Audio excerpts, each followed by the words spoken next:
Que a graça e a paz do nosso Senhor Jesus Cristo estejam com todos vocês. Amém. Abramos nossas Bíblias no livro de Atos. Chegamos ao final de mais uma série de sermões, num livro determinado das Escrituras. Deus nos tem dado a graça de estudar livro por livro, série por série, tanto no Antigo Testamento como na Nova Aliança. E aqui nós chegamos ao final do segundo livro de Lucas, esse livro fantástico, que nos ensina tanto, ainda hoje, a como vivermos em igreja para a glória de Deus. Atos 28, eu lerei todo o capítulo, mas o sermão será dos versículos 11 até o final do capítulo. Atos 28, a leitura é do capítulo inteiro, mas a mensagem é a partir do versículo 11 até o versículo 31. Essa é a palavra da salvação. Uma vez em terra, verificamos que a ilha se chamava Malta. Os bárbaros trataram-nos com singular humanidade, porque acendendo uma fogueira, acolheram-nos a todos por causa da chuva que caía e por causa do frio. Tendo Paulo ajuntado e atirado à fogueira um feixe de gravetos, uma víbora, fugindo do calor, prendeu-se-lhe a mão. Quando os bárbaros viram a víbora pendente da mão dele, disseram uns aos outros: certamente este homem é assassino, porque salvo do mar, a justiça não deixa viver. Porém ele, sacudindo o réptil no fogo, não sofreu mal nenhum. Mas eles esperavam que ele viesse a inchar ou a cair morto de repente. Mas depois de muito esperar, vendo que nenhum mal lhe sucedia, mudando de parecer, diziam ser ele um Deus. Perto daquele lugar havia um sítio pertencente ao homem principal da ilha, chamado Públio, o qual os recebeu e hospedou benignamente por 3 dias. Aconteceu achar-se enfermo de disenteria, ardendo em febre, o pai de Públio. Paulo foi visitá-lo e, orando, impôs-lhe as mãos e o curou. À vista deste acontecimento, os demais enfermos da ilha vieram e foram curados, os quais nos distinguiram com muitas honrarias, e tendo nós de prosseguir viagem, nos puseram a bordo tudo o que era necessário. Ao cabo de 3 meses, embarcamos num navio alexandrino, que invernara na ilha e tinha por emblema Dióscuros. Tocando em Siracusa, ficamos ali 3 dias, donde, bordejando, chegamos a Régio. No dia seguinte, tendo soprado o vento sul, em 2 dias chegamos a Puteoli, onde achamos alguns irmãos que nos rogaram ficássemos com eles 7 dias, e foi assim que nos dirigimos a Roma. Tendo ali os irmãos ouvido notícias nossas, vieram ao nosso encontro até a praça de Áquio e às 3 vendas. Vendo-os Paulo, e dando por isso graças a Deus, sentiu-se mais animado. Uma vez em Roma, foi permitido a Paulo morar por sua conta, tendo em sua companhia o soldado que o guardava. 3 dias depois, ele convocou os principais dos judeus, e quando se reuniram, lhes disse: varões e irmãos, nada havendo feito contra o povo ou contra os costumes paternos, contudo vim preso desde Jerusalém, entregue nas mãos dos romanos, os quais, havendo me interrogado, quiseram soltar-me sob a preliminar de não haver em mim nenhum crime passível de morte. Diante da oposição dos judeus, senti-me compelido a apelar para César, não tendo eu, porém, nada de que acusar minha nação. Foi por isso que vos chamei, para vos ver e falar, porque é pela esperança de Israel que estou preso com esta cadeia. Então eles lhe disseram: nós não recebemos da Judéia nenhuma carta que te dissesse respeito. Também não veio qualquer dos irmãos que nos anunciasse ou dissesse de ti mal algum. Contudo, gostaríamos de ouvir o que pensas, porque na verdade é corrente a respeito desta seita que por toda a parte é ela impugnada. Havendo-lhe eles marcado um dia, vieram em grande número ao encontro de Paulo na sua própria residência.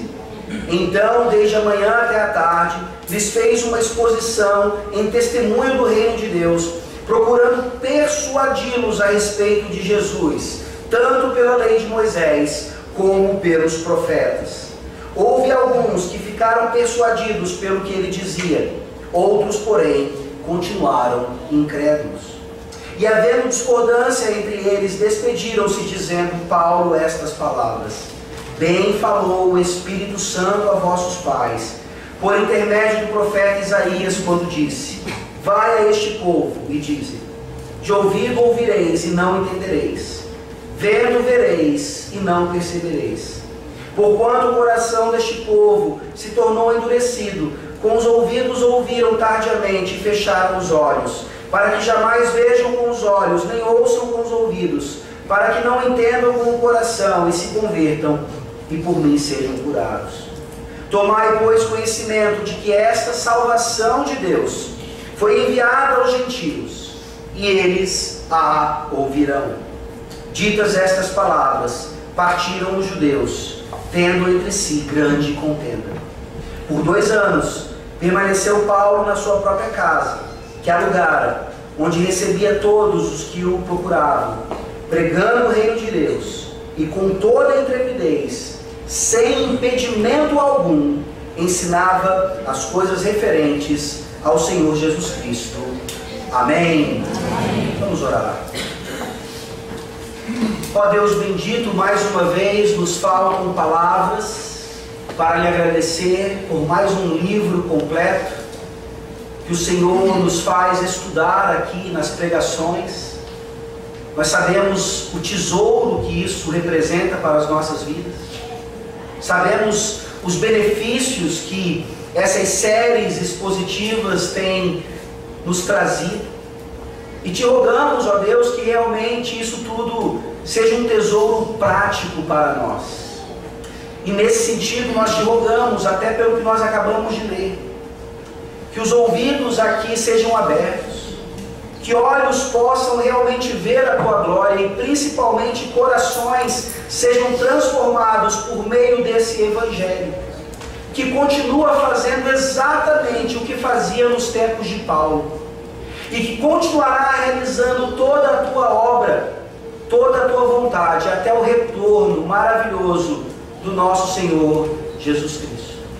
Usa-me nessa noite, ó Deus, para não apenas encerrar mais um livro, mas para manifestar a tua graça, a tua misericórdia para com pecadores, para que sejamos edificados e alguns aqui tenham a oportunidade de receber a salvação. Ajuda-nos, Senhor, nessa noite. Em nome de Jesus. Amém. Amém. Atos 29 é um movimento evangélico que se define como uma rede global e diversificada de igrejas que plantam igrejas, caracterizada por clareza teológica, engajamento cultural e inovação missional. Interessante, clareza teológica, engajamento cultural e inovação missional. Talvez não tenha sido essa a intenção desses que formaram o grupo Atos 29, mas nós vemos nessas 3 características um resumo do livro de Atos. Um resumo daquilo que nós estudamos por vários meses aqui nos cultos à noite. Há, porém, um problema. Se você pesquisa um pouquinho melhor sobre a questão de Atos 29, você começa a perceber alguns defeitos. Sem dúvida alguma, tudo isso que foi aqui declarado é algo muito bom, é algo legítimo, é algo que nós devemos realizar hoje, no século 21, em relação à continuação da obra que começou ali, principalmente com a vinda de Jesus Cristo e o envio dos apóstolos. Mas quando nós olhamos para os detalhes do movimento Atos 29, nós percebemos, por exemplo, que eles também subscrevem ao Pacto de Lausanne. E se você ainda não conhece esse pacto, se você ainda não conhece do que isso trata, é importante você pesquisar, fazer uma pesquisa, para entender como hoje, infelizmente, o movimento de missões, ele está muito mais baseado naquilo que essas pessoas entendem como fazer missões, do que naquilo que nós aprendemos em Atos, ou até mesmo da nossa herança reformada.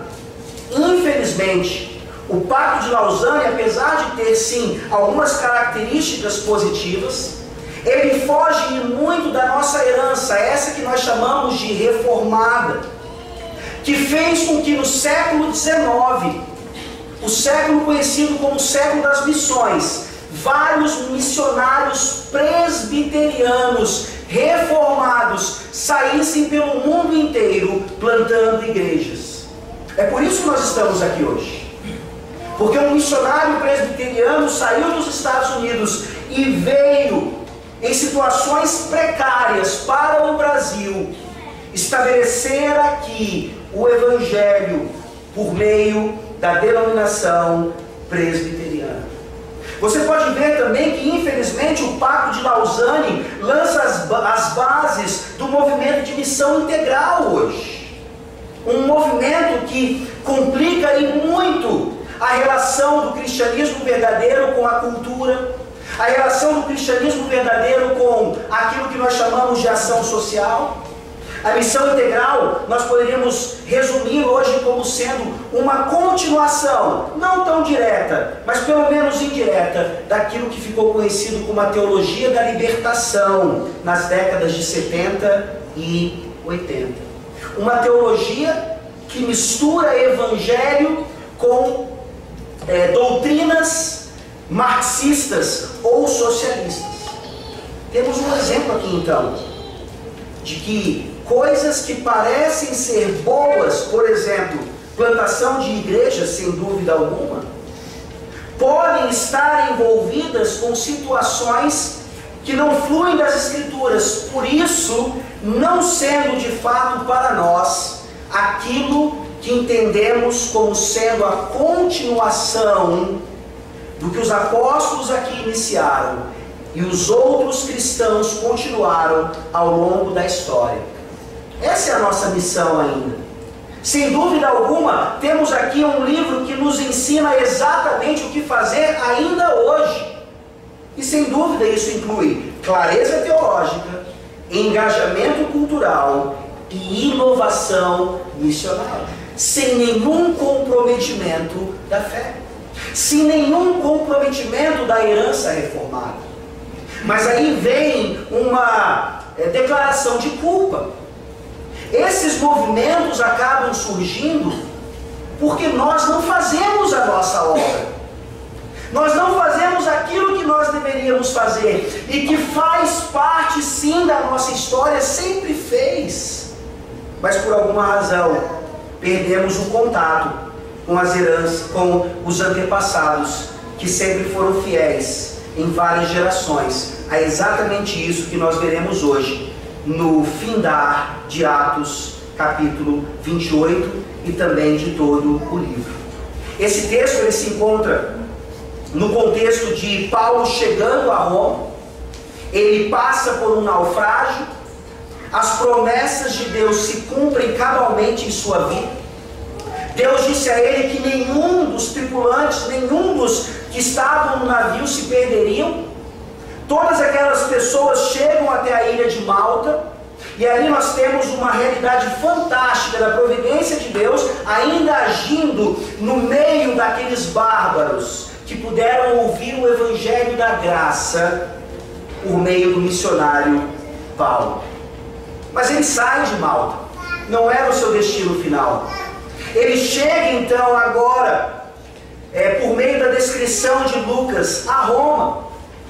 Ele desejava muito chegar ali. O Espírito Santo estava guiando-o para pregar o Evangelho no meio do Império Romano, na cidade mais importante, diante de César, de tantos outros governadores poderosíssimos. E nesse contexto, nós vemos os atos de Jesus Cristo, por meio do Espírito Santo e da sua palavra. E não mais pelos apóstolos, ainda acontecendo com toda intrepidez e sem impedimento algum. Vocês percebem, pelo menos na leitura de Atos, que o livro parece terminar nos deixando um desejo de algo mais. Parece que Lucas poderia ter nos dito um pouco mais. Mas o Espírito Santo coloca o ponto final exatamente onde ele deveria acontecer, para que nós entendêssemos que a partir daquele momento, ainda em pleno século 21, até a volta do Senhor Jesus Cristo, os atos dele mesmo, sentado no seu alto e sublime trono, por meio do Espírito Santo e da sua palavra, e não mais pelos apóstolos, continuam acontecendo com toda intrepidez e sem impedimento algum. Nós temos aqui de forma brilhante, no final desse capítulo, no final desse livro, um modelo fantástico, que não precisa de transformação alguma, que nós podemos e devemos aplicar nos nossos dias, para que a igreja do Senhor Jesus Cristo, para que o seu reino continue se expandindo. O primeiro modelo que nós vemos aqui é o modelo da comunhão da fé.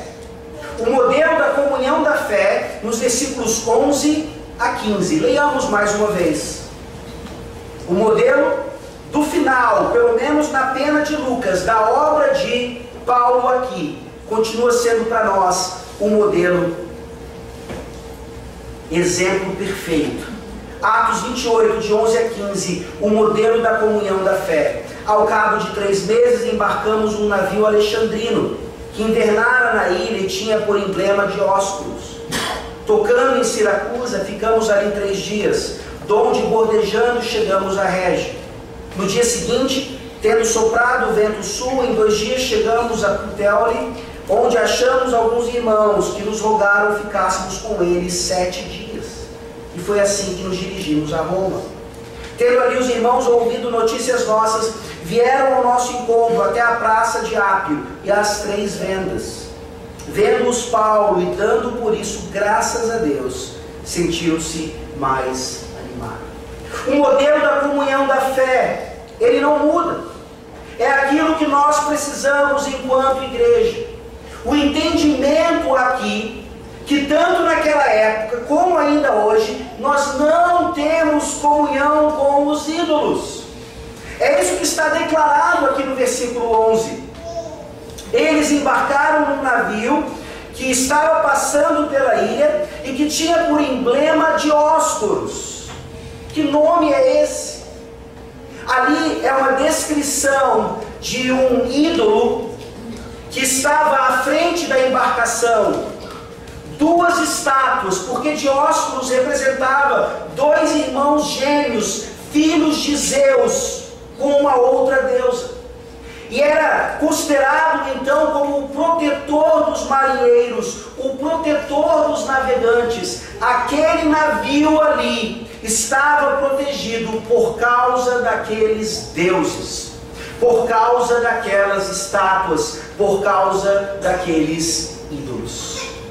Nós sabemos que não é por isso que navios são protegidos ou deixam de ser protegidos. Nós temos visto aqui, principalmente na vida de Paulo, no seu naufrágio, nas suas fugas, na sua preservação, que a providência de Deus, o único Deus vivo e verdadeiro, é a única razão pela qual navios permanecem ou naufragam. Nós permanecemos ou naufragamos. Não temos qualquer comunhão com os ídolos, com a idolatria. Mas o próprio Paulo nos lembra em outra epístola que os ídolos nada são. E nós precisamos tomar cuidado também com uma superstição que pode existir no nosso meio. Em que sentido? Esses homens aqui entraram num navio que estava repleto de idolatria, mas eles não se envolveram com a idolatria. Para eles aquelas estátuas nada significavam. Eles não olharam para aquilo ali e pensaram assim: eu sou crente, eu não posso entrar nesse navio. Assim como talvez você possa olhar para os ídolos de hoje em dia e achar que você não pode ter nenhuma relação com aqueles que ainda estão presos a essas coisas. Os ídolos nada são. Muito pelo contrário, nós não temos comunhão com essas pessoas, mas nos relacionamos com elas exatamente para que elas sejam libertadas dessa idolatria por meio do Evangelho. E esse Evangelho vai chegar até elas por meio de você. Você é a ponte. E impressionantemente, Deus usa até mesmo idólatras para servir aos seus propósitos. Talvez você possa ser ajudado ou auxiliado por um idólatra, por um inimigo de Deus, para que um propósito maior e específico aconteça. Nós não temos comunhão de fé com esses idólatras, mas nós temos comunhão de fé com aqueles que são irmãos em Cristo. Temos comunhão com irmãos de qualquer lugar do mundo, de qualquer denominação verdadeira. Não temos comunhão apenas com presbiterianos, não temos comunhão apenas com reformados, temos comunhão com todos aqueles que realmente entendem que o Senhor Jesus Cristo é o único caminho para termos paz com Deus. Vejam que é isso que acontece com Paulo e os outros aqui chegando até Roma. Eles embarcam nesse navio, apesar da clara idolatria que havia ali, e eles chegam em outras cidades. E nessas outras cidades, quem é que eles encontram? Alguns irmãos. A palavra é clara. Não eram gentios que queriam ouvir o Evangelho. Eram pessoas já convertidas. Eram pessoas que possivelmente ouviram falar que Paulo estava chegando e se prepararam para isso. Essa é a comunhão da fé que existia nessa época e existe ainda hoje. Comunhão da fé que nos ensina que em qualquer lugar do mundo nós temos irmãos em Cristo que podem exercer hospitalidade para conosco e com os quais nós devemos querer ter comunhão. Deve ser o nosso maior desejo. Ao fazermos turismo, ao fazermos alguma viagem, entendemos que se ali houver irmãos, temos que, na medida do possível, nos achegar até eles, termos essa comunhão maravilhosa, principalmente da forma como nós vemos descrito no versículo 14. Aqueles irmãos ali, eles rogaram para que Paulo e seus companheiros ficassem com eles 7 dias. O que isso significa, meus irmãos? Não apenas um número aleatório, não apenas um número que geraria para eles tempo suficiente para colocarem as conversas em dia, orarem juntos, mas 7 dias representa para eles aqui que eles pelo menos teriam um dia do Senhor juntos. Talvez eles rogaram aqui que eles ficassem para ter Paulo ali como o pregador convidado. Por que não? Paulo está passando pela cidade. Quem não ousaria então abrir o púlpito para esse grande missionário, para esse grande pastor, para esse grande apóstolo? Mas mais do que isso, meus irmãos, eles não queriam apenas ter comunhão entre eles, eles queriam ter comunhão com o próprio Deus, nesse dia maravilhoso, nesse dia reservado para isso. Não precisamos viajar para outros lugares para termos o mesmo desejo. Para termos o mesmo desejo de querer que uma semana se passe logo, para que o domingo chegue e nós estejamos juntos mais uma vez, na presença do Senhor, fazendo o que nós estamos fazendo aqui. Tomando um lanchinho depois, jogando conversa fora, rindo, chorando, nos abraçando. A comunhão da fé é algo fundamental, não apenas para Paulo e seus companheiros, mas para que o reino de Jesus Cristo continue se expandindo. É isso que acontece naquelas cidades, até que Paulo, então, de fato, chega bem próximo de Roma. E ali o mesmo acontece. No versículo 15 nós lemos: tendo ali os irmãos ouvido notícias nossas, vieram ao nosso encontro até a praça de Ápio e as 3 vendas. Lugares que estavam nas redondezas de Roma. Os irmãos não querem esperar, eles precisam se encontrar com Paulo e seus companheiros. E vejam qual é o resultado disso. Paulo, o grande Paulo, o destemido Paulo, o corajoso Paulo, ele se sente mais animado. Esse é o resultado inevitável da comunhão dos santos. Esse é o resultado inevitável da comunhão da fé. Quando você é abraçado por um irmão, quando você pode se abrir ou confidenciar algo que você não consegue com nenhuma outra pessoa, são tantas vantagens. E nós muitas vezes não aproveitamos esse tipo de comunhão. Mas fica uma pergunta, uma curiosidade: como é que esses irmãos estavam ali se Paulo não havia passado ainda por aquele lugar?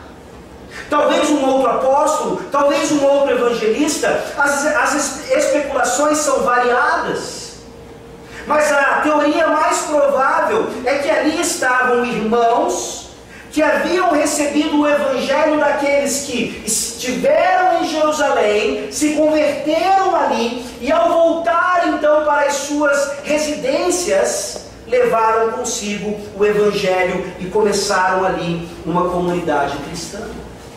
Isso encoraja a Paulo e o anima. Por quê?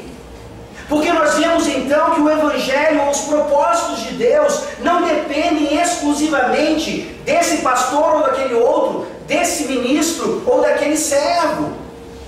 Os caminhos do Senhor são misteriosos. E eu sempre lembro de uma história que o pastor Ronaldo Lidório, talvez o missionário mais famoso, mais conhecido da nossa denominação, ele conta. Ele passou muito tempo na África e aí volta para o Brasil e começa a plantar igrejas na floresta amazônica, ali no Amazonas. E ele então se planeja para chegar a uma tribo, que na cabeça dele era uma tribo ainda não alcançada, uma tribo que precisava do evangelho. E ele passa dias e dias e dias então para chegar àquela tribo, e finalmente quando ele chega, é uma festa na tribo. Porque eles começam a dizer: Deus ouviu as nossas orações, nós estávamos aguardando o Senhor chegar para pregar a palavra, para administrar o sacramento. E o Ronaldo Lidório não entende nada. Como assim? Eu vim evangelizar vocês. Eles disseram: não, nós já somos crentes. Há mais ou menos 40 anos passou alguém por aqui trazendo o evangelho. E o Espírito Santo nos converteu e nos transformou em uma comunidade cristã. Como é que isso não nos anima? Como é que isso não nos encoraja?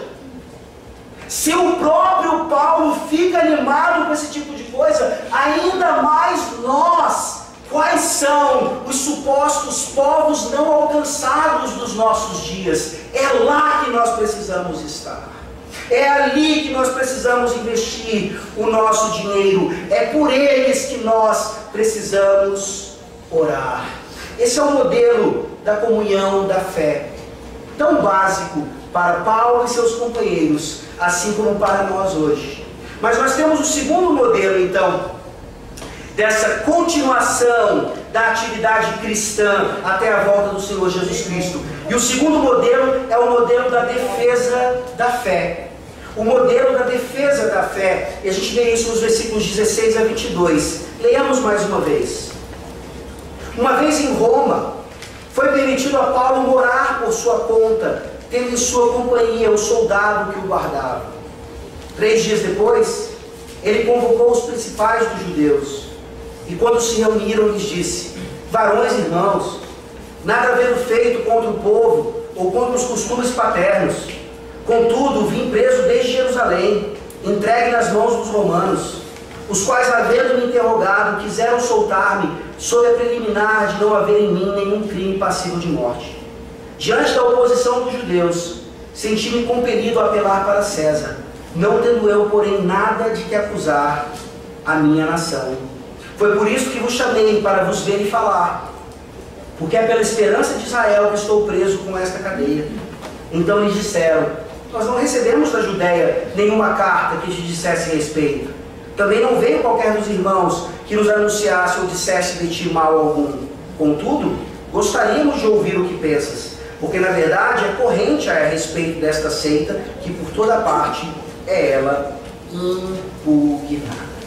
O que nós vemos aqui é maravilhoso, porque quando Paulo chega em Roma, a sua situação não muda. Ele ainda é um prisioneiro. Tudo bem que a prisão era um pouco mais tranquila. Ele estava aqui numa prisão doméstica. Ele estava numa casa que o próprio texto nos diz era alugada por ele, mas ali ele era constantemente guardado por um soldado. Os soldados variavam a guarda, mas sempre estava com ele algum soldado.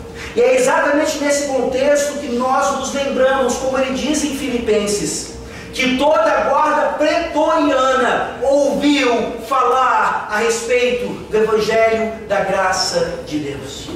Isso é maravilhoso, meus irmãos, porque nós vemos aqui que por mais que Paulo esteja preso, a palavra de Deus jamais está presa. Abra sua Bíblia, por favor, em 2 Timóteo, capítulo 2. 2 Timóteo, capítulo 2, versículo 9. Paulo precisava defender a fé. E mesmo em uma circunstância humanamente contrária a ele, ele ainda faz o que lhe era devido. 2 Timóteo 2, versículo 9, ele fala: pelo qual estou sofrendo até algemas como malfeitor, contudo a palavra de Deus não está algemada. E aqui nós vemos então, voltando para Atos, que Paulo precisa se defender. Mas vejam que ele vai para Roma querendo estar na presença de César. Era César quem poderia bater o martelo e libertá-lo. Mas não era esse o seu objetivo principal. O seu objetivo principal era chegar até Roma e falar para os judeus e dizer para eles que os judeus da Judéia estavam errados, que os judeus lá em Jerusalém precisavam se arrepender. E é por isso então que ele reúne a liderança judaica ali de Roma, e ele faz essa defesa que é um resumo também do que havia acontecido com ele desde que ele foi para Jerusalém e foi injustamente julgado e injustamente preso. Olha o que ele diz no versículo 20 aqui de Atos 28. Foi por isso que vos chamei para vos ver e falar, porque é pela esperança de Israel que estou preso com esta cadeia. O espírito de Paulo não era vingativo. O espírito de Paulo não era então se defender e levar a juízo aqueles que o acusavam injustamente, não. A ideia de Paulo aqui era defender a fé, era defender a esperança de Israel. Aqueles judeus ainda tinham a oportunidade de conhecer a verdadeira fé cristã, que nada mais era do que a continuação do que eles já conheciam, mas agora passando pela pessoa bendita de Jesus Cristo e por toda a sua obra. Ele está preso em uma cadeia por causa da esperança de Israel. Mas num certo sentido aqui, nós vemos Paulo sendo precipitado, não de forma pecaminosa, mas presumindo ele que não era possível que as informações sobre ele não tivessem chegado ainda em Roma, ainda a comunidade judaica. É por isso que ele já vai se defendendo. E nós estamos vendo aqui, Paulo não defende a ele mesmo. Paulo está defendendo o Evangelho. Paulo está defendendo a fé. Paulo vai defender a igreja a qualquer custo. É muito interessante ver a resposta dos judeus. E até não entendermos aqui por que as informações sobre Paulo não haviam chegado ainda. Certamente por causa da providência de Deus. No versículo 21 nós lemos: nós não recebemos da Judéia nenhuma carta que te dissesse respeito, também não veio qualquer dos irmãos que nos anunciasse ou dissesse de ti mal algum. Paulo não precisava se defender diante da comunidade judaica ainda. Ele está defendendo o Evangelho, ele está defendendo a fé.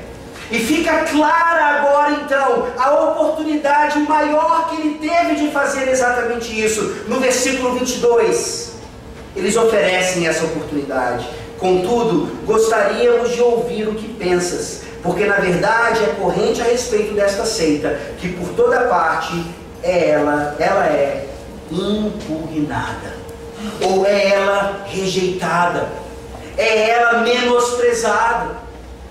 Vejam como a igreja do Senhor Jesus Cristo era tratada no Império Romano de uma forma geral. É uma seita.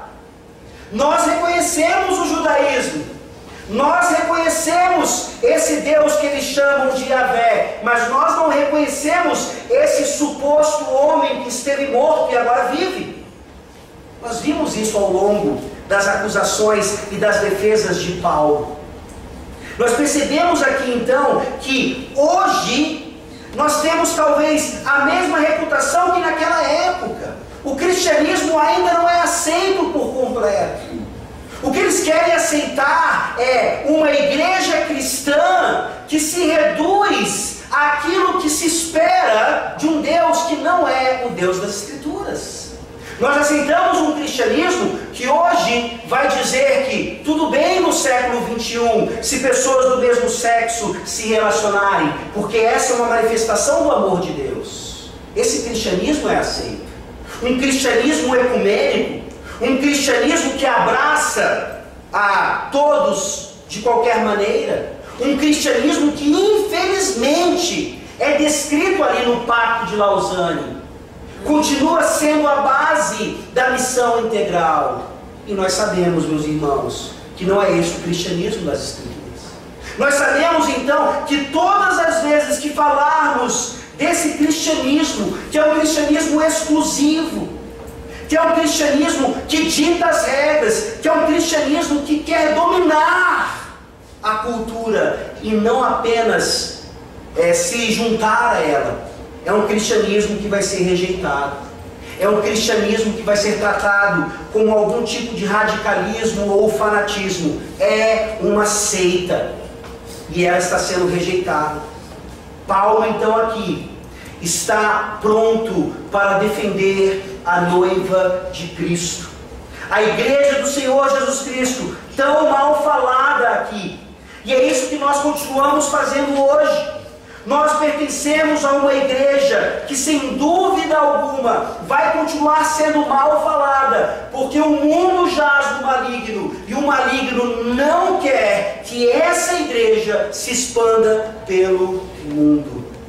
É seu dever não defender apenas a si mesmo ou a sua reputação, mas defender a fé cristã verdadeiramente e principalmente a igreja verdadeira do Senhor Jesus Cristo.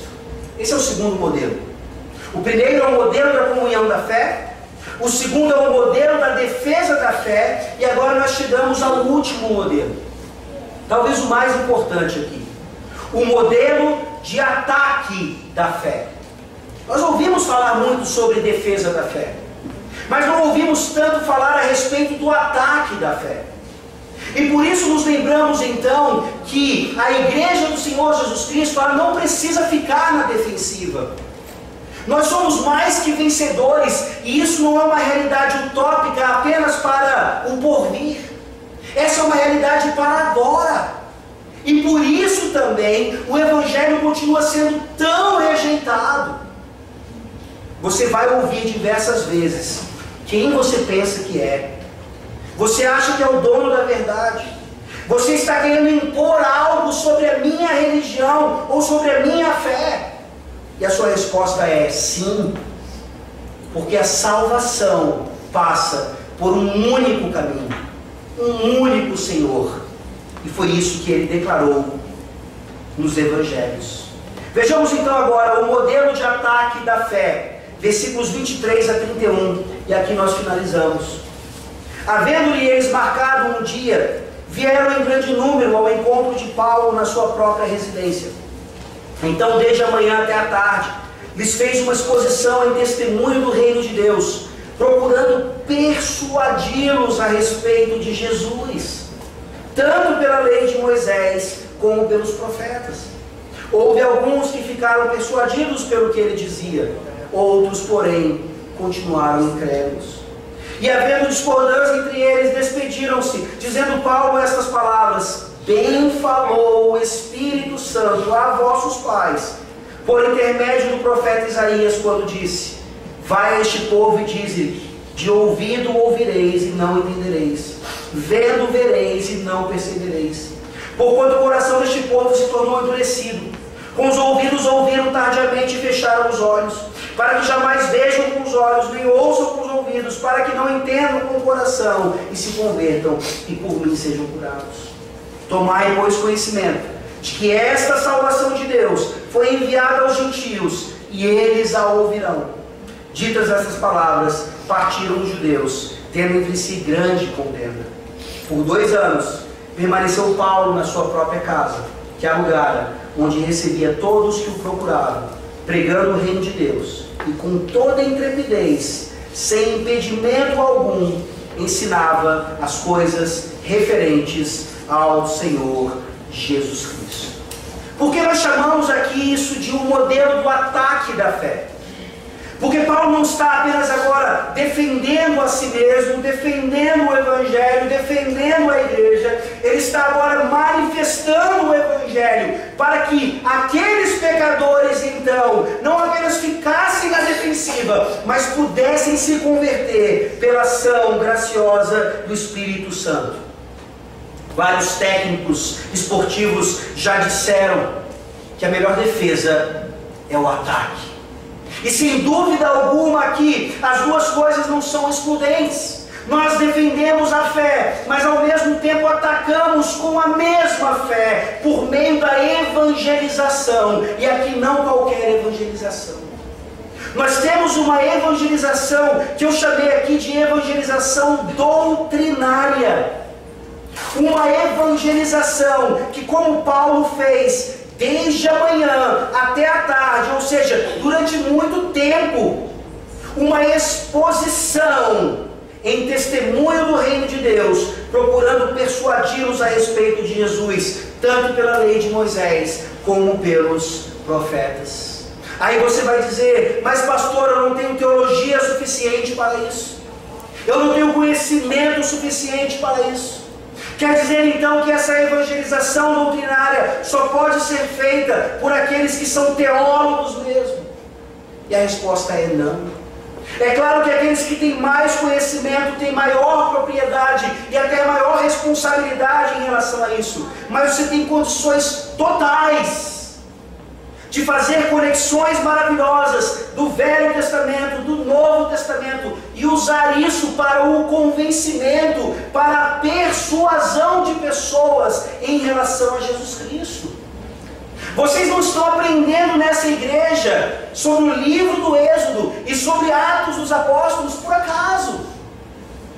Nós fazemos as conexões, vocês fazem as anotações de vocês, coloquem isso em prática. E a prática é também evangelizar, contar aos outros, mostrar aos outros o que vocês estão aprendendo. Nós sabemos que a evangelização não precisa necessariamente ser tão profunda como foi aqui. Jonas pregou de uma forma bem simples, com as motivações erradas, é claro, e Deus derramou a sua graça sobre os ninivitas. Mas nós vemos então aqui a importância do Evangelho ser manifestado por meio, por exemplo, da teologia bíblica. Uma característica que tem tudo a ver com quem nós somos. Porque não somos apenas aqueles que buscam doutrina por buscar, mas para entender a aplicação no que diz respeito à salvação de pessoas. Com essa pessoa eu vou usar tal doutrina, com aquela pessoa eu uso aquela doutrina, e assim eu vou persuadindo homens e mulheres e crianças para crerem, para se arrependerem e confiarem somente em Jesus Cristo para a sua salvação. Nós vemos então que a conversão das pessoas independe da pregação feita, da profundidade ou não do evangelho manifestado. O grande Paulo aqui, grande teólogo, grande missionário, grande expositor, treinado aos pés de Gamaliel, fazendo todas as pontes agora que ele conhecia na antiga aliança, com a revelação da nova aliança que ele estava recebendo. Que aula fantástica! Que palestras! Que sermões! Mas o versículo 24 diz: houve alguns que ficaram persuadidos pelo que ele dizia, outros, porém, continuaram incrédulos. Essa é uma resposta maravilhosa do que é o que acontece ainda hoje no movimento missionário. O nosso objetivo, ao irmos para esses supostos lugares não alcançados ainda, é para ali fazer uma exposição do Evangelho de forma mais doutrinária possível, esperando que todos se arrependam de fato.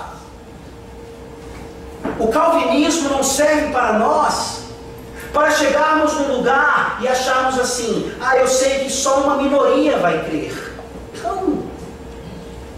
Você não sabe os desígnios do Senhor. Quem leu ou quem leu os pensamentos do Senhor, ou quem lhe foi conselheiro. O Evangelho é poderoso para transformar cidades, estados, países, nações, o mundo inteiro. É por isso que nós pregamos. É por isso que nós pregamos e nós oramos. É por isso que nós entendemos que sim, a pregação serve para a condenação de incrédulos.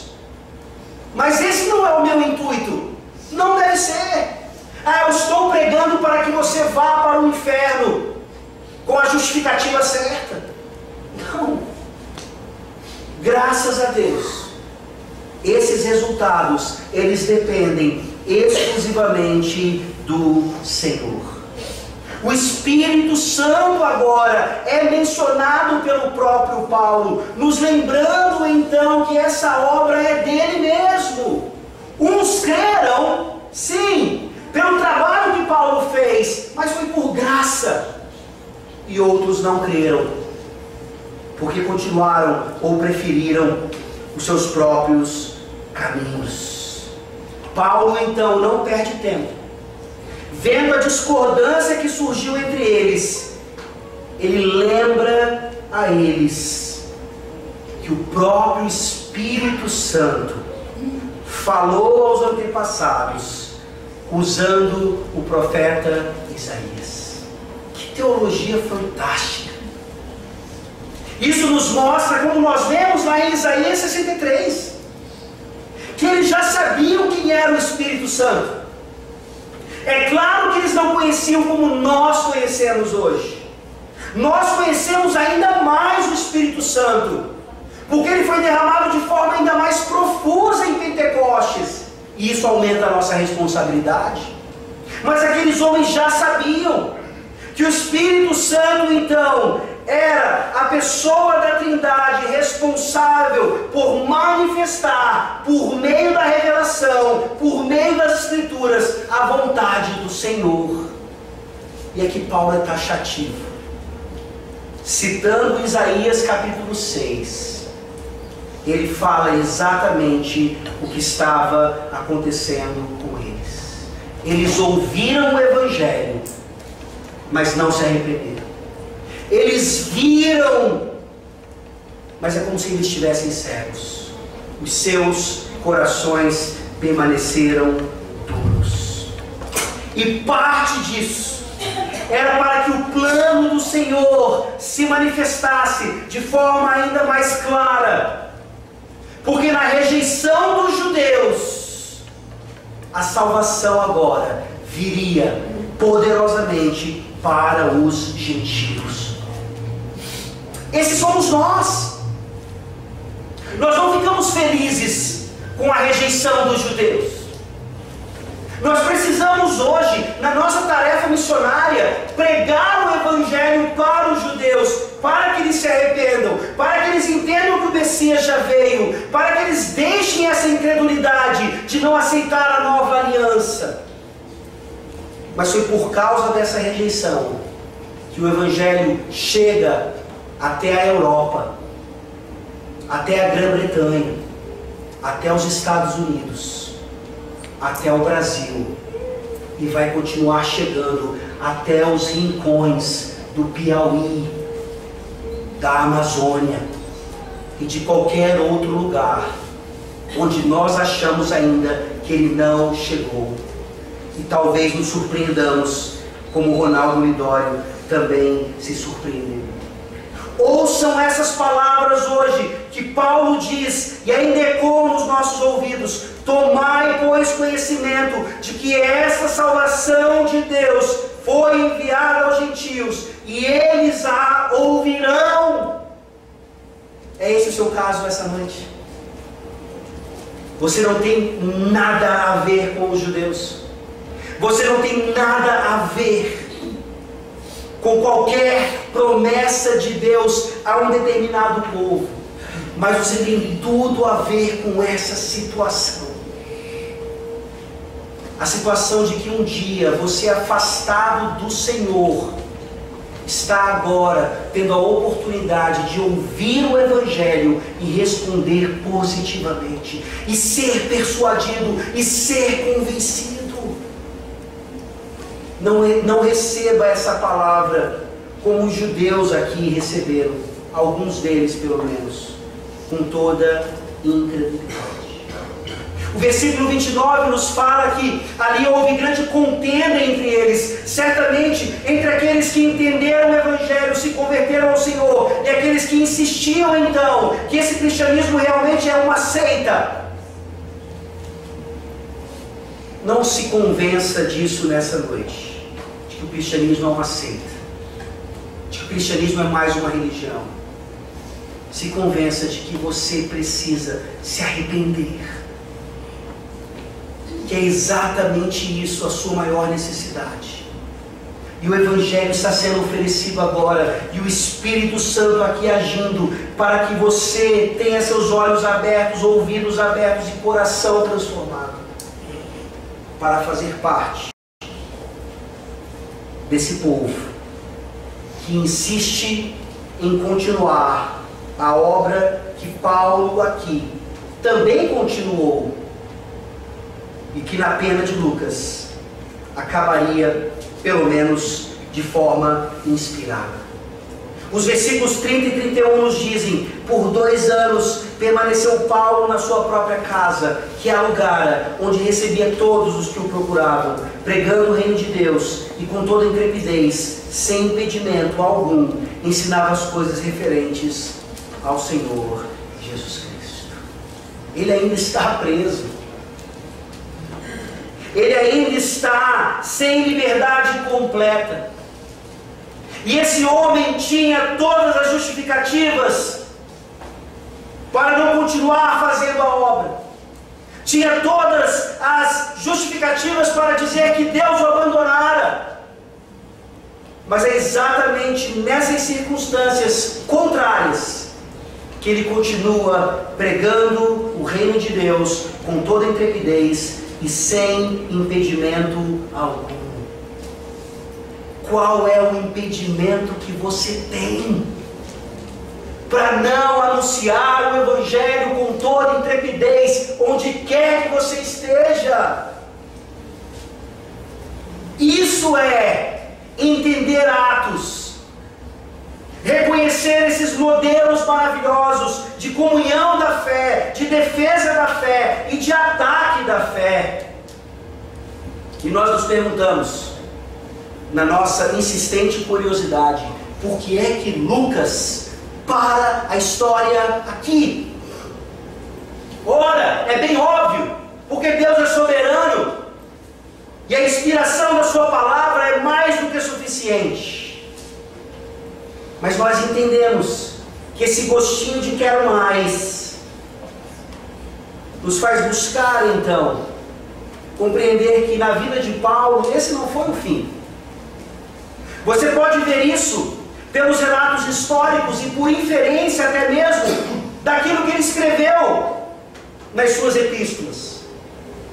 Não, Deus, Ele para aqui exatamente para que entendêssemos a suficiência desse livro para as nossas vidas, mas Ele nos ajuda então a compreender essa continuação, mesmo na vida de Paulo. O que acontece com Paulo depois desses 2 anos? Abra sua Bíblia, por favor, em Filemão. Filemão, o livro antes de Hebreus. Filemão, um único capítulo. Filemão que provavelmente, muito provavelmente, Paulo escreveu durante esses 2 anos que ele esteve nessa prisão domiciliar, pregando o Evangelho com intrepidez. Filemão, versículo 22. Ele diz: e ao mesmo tempo prepara-me também pousada, pois espero que por vossas orações vos serei restituído. Paulo aqui poderia apenas ter uma esperança de libertação. Ele inclusive fala sobre a oração para isso. Mas por outros textos nós vemos que sim, Paulo teve mais do que uma mera esperança. Abra sua Bíblia agora em Atos 27 e 24. Atos 27 e 24. Um anjo aparece a Paulo e diz: Paulo, não temas, é preciso, é necessário que compareças perante César. E eis que Deus, por sua graça, te deu todos quantos navegam contigo. Aqui também não é uma mera palavra de encorajamento, mas uma palavra de determinação. Paulo, você estará perante César. Lucas não nos declara isso em Atos. Mas juntando as peças de Filemão e de outras epístolas, e o que o anjo falou para Paulo aqui, nós podemos sim crer que Paulo esteve na presença de César, que naquela época era o grande Nero, e que o próprio Nero então liberta Paulo, porque ele percebe que aquelas acusações eram infundadas. Não havia nada contra aquele homem. Ele realmente consegue a libertação. Para quê? Para que Paulo é liberto? Para voltar para Malta e curtir uma aposentadoria? Para agora finalmente descansar de seus tantos trabalhos? Não! Paulo é libertado pelo próprio Nero para continuar pregando, para continuar anunciando, para com toda intrepidez, sem impedimento algum, fazer aquilo que ele, eu e você fomos chamados para fazer. Compare agora o que nós acabamos de ler com 2 Timóteo capítulo 4. Abra sua Bíblia em 2 Timóteo capítulo 4. Paulo escreveu as cartas da prisão durante aqueles 2 anos que ele esteve em Roma preso. Nero o ouve, Nero bate o martelo e ele é libertado. A tradição da igreja mostra que Paulo pode ter chegado à Espanha. Paulo pode ter ido até Creta quando Tito estava lá e ajudado a plantar igrejas. Não sabemos ao certo isso. Mas sabemos que Paulo, então, ao sair da prisão, ele continua pregando, e ele por isso é aprisionado mais uma vez, e aí ele escreve 2 Timóteo, não mais com esperança de libertação, não mais com esperança de rever os seus amigos, mas certo que ele seria oferecido como libação ao Senhor. 2 Timóteo 4, versículos 16 e 17. Na minha primeira defesa, ninguém foi a meu favor. Antes todos me abandonaram. Que isso não lhe seja posto em conta. Mas o Senhor me assistiu e me revestiu de forças, para que por meu intermédio a pregação fosse plenamente cumprida, e todos os gentios a ouvissem, e fui libertado da boca do leão. Na sua primeira defesa, diante de Nero ali, Deus o preserva, para que os gentios então, talvez na Espanha, talvez em Creta, talvez em outros lugares, ainda ouvissem o Evangelho. E Paulo, por causa disso, volta para Roma, e agora ele está numa masmorra. E agora ele não está mais numa prisão domiciliar. Agora Nero faz questão que ele sofra. E ouçam então essa descrição de Eusébio de Cesareia, um grande historiador da igreja, descrevendo a situação. Ele fala: Festo foi enviado por Nero para ser o sucessor de Félix. Isso está lá em Atos. Diante de Festo, tendo feito sua defesa, ele é enviado para Roma. Isso está aqui em Atos. Aristarco estava com ele, a quem Paulo chama em suas epístolas de co-prisioneiro. Isso está em Atos e em outros lugares também. E Lucas, que escreveu o livro de Atos dos Apóstolos, finalizou a história de Paulo nesse ponto, depois de mostrar que o apóstolo permaneceu em Roma por 2 anos como prisioneiro, pregando a palavra sem impedimento. Parece que ele está usando a própria Escritura para fazer isso. Assim, após ter feito sua defesa, é dito que o apóstolo foi enviado novamente ao ministério da pregação. E depois disso, é preso mais uma vez em Roma, e dessa vez para experimentar o martírio.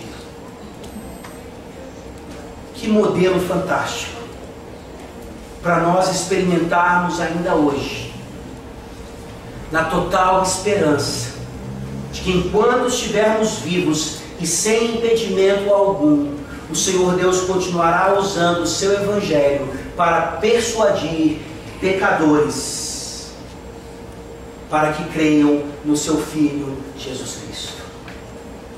Atos 29? Não precisamos dessa criatividade toda. Os 28 capítulos de Paulo, de Atos, mesmo nós achando que o ponto final de Lucas aqui foi precipitado, são mais do que suficientes para nos mostrar que sim, hoje o nosso cristianismo precisa experimentar um pouco mais aquilo que Paulo experimentou, porque ele estava seguindo o modelo de Cristo, que com toda intrepidez e sem impedimento algum foi para a cruz do Calvário, para morrer por pecadores como eu e você. Atos 29, não, mas uma vida de gratidão e consagração pela cruz de Cristo. Vamos orar.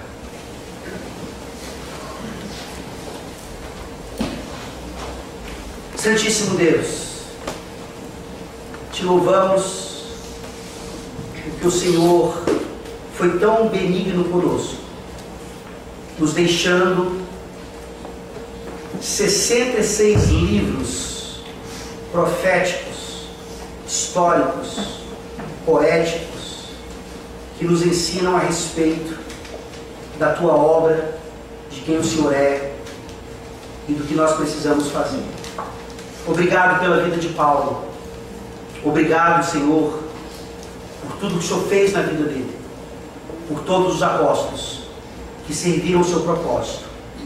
E hoje, continuando então a obra apostólica que eles encerraram ali naquele primeiro século, te rogamos que o Senhor nos dê o privilégio de experimentarmos um pouquinho a realidade do engrandecimento do teu reino, com toda intrepidez e sem impedimento algum.